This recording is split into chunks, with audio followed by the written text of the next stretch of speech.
सारे हमारे लोग लखीमपुर के गए थे और हम सब लोग गडकरी जी से उस समय मिले थे और गडकरी जी से कहा था कि ये सबसे बड़ी रोड है, लेकिन इसको आपको हमें कराना ही कराना है, इसको आप करा के हमको दीजिए।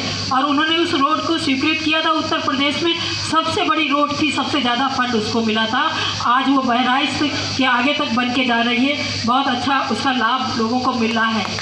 इसी तरह से हमारे मुख्यमंत्री पर्यटन संवर्धन योजना के अंतर्गत हमारे इस हनुमान मंदिर में बगल में 2 कमरे और शौचालय की भी व्यवस्था कराई। इसका सौंदर्यीकरण हो, यहाँ अच्छी व्यवस्थाएं हमारे जो श्रद्धालु आए उनको मिले, उसके लिए भी हमारी तरफ से प्रयास किया गया। और हम और विधायक जी निरंतर लगे रहते हैं कि इन विकास कार्यों को कैसे आगे बढ़ाया जाए। लहरपुर हरगांव संपर्क मार्ग हमारा जो बहुत बड़ी समस्या थी, इसको भी बनवाने का कार्य किया। उसी के साथ साथ हरगांव सीतापुर संपर्क मार्ग कल्याणपुर तक जो था, इसको भी चौड़ीकरण कराने का कार्य किया।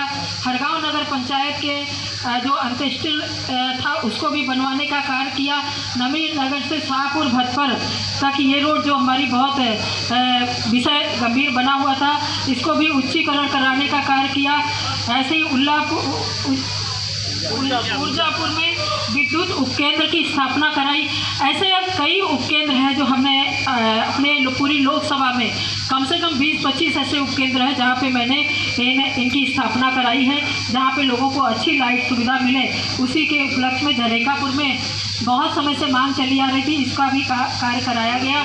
लहरपुर भटपर मार्ग से भटपर रोड से हरिराम ग्राम पंचायत तक हमने चौड़ीकरण का कार्य भी करवाया।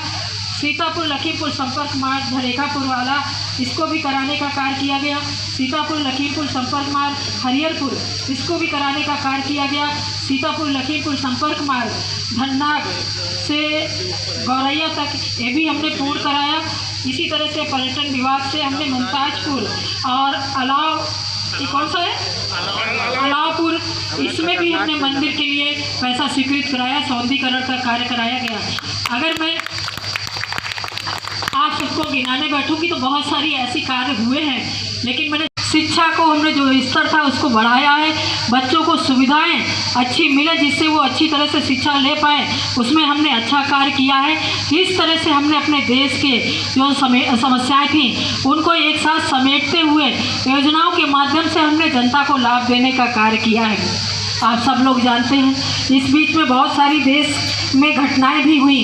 कोविड जैसी महामारी आई, G20 जैसी अध्यक्षता देश को मिली और इन सब में हमने बेहतर कार्य करके दिखाया है। हमारा कोविड का समय बहुत ही देश के लिए चिंता का विषय बना हुआ था, लेकिन उसमें भी हमने अच्छा कार्य करके दिखाया। हमारे देश की सराहना विश्व में हुई। विश्व के जो और देश थे वहाँ अच्छी स्वास्थ्य व्यवस्थाएं होते हुए वो एक टिप्पणी हमेशा भारत पे करते थे कि कोविड की महामारी में क्या भारतवर्ष अपने देश को बचा पाएगा, लेकिन हमारे नरेंद्र भाई मोदी जी ने इसको भी बचाने का कार्य किया। ऐसी महामारी से हमारा देश बहुत कम से कम प्रभावित हो, इसकी चिंता की और उसमें हम सफलतापूर्वक काम कर पाए। मैं आप सबके बीच में 2014 में आप सब लोगों ने हमको आशीर्वाद दिया था और उस समय एक ऐसी असहाय महिला में थी कि मुझे लगता था कि लोकसभा जैसा चुनाव मैं लड़ पाऊंगी, लेकिन आप सबका बड़ा सहयोग मिला, आशीर्वाद मिला। और आशीर्वाद ही नहीं मिला, मैं एक घरेलू महिला थी, आप सब दिन रात मेहनत करके खुद रेखा वर्मा बन के चुनाव लड़ा था और आप सब लोगों ने हमें लोकसभा पहुंचाया था। आपकी समस्या जो क्षेत्र की होती है उसको गंभीरता से हम अपनी लोकसभा में उठाते हैं और हमारे परिवार की जो समस्या है उसका समाधान हो, इसके लिए निरंतर प्रयास करते हैं। इसी के बीच में हमने बहुत सारे कार्य अपने हरगांव विधानसभा से लेके हर विधानसभा में कराने का प्रयास किया।